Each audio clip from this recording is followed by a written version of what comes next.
वैदिक युग लगभग 1500 ईसा पूर्व से 500 ईसा पूर्व तक की अवधि है, जब वेदों की रचना हुई और यह सिंधु घाटी सभ्यता के बाद की एक महत्वपूर्ण सभ्यता थी। इस सभ्यता को दो भागों में बांटा गया है, प्रारंभिक वैदिक यानी ऋग वैदिक काल और उत्तर वैदिक काल। ऋग वैदिक काल जो 1500 से 1000 के बीच माना जाता है। इसी काल में समाज की प्रमुख विशेषताएं और जीवन शैली विकसित हुई। उत्तर वैदिक काल 1000 से 600 ईसा पूर्व तक की अवधि।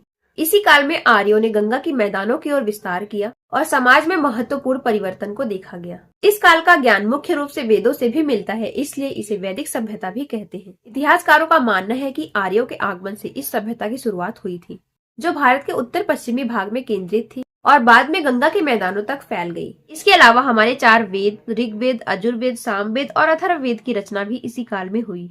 और साथ ही इसी काल में एक अर्धघुमंतु जीवन शैली से कृषि आधारित स्थायी जीवन की ओर बदलाव हुआ।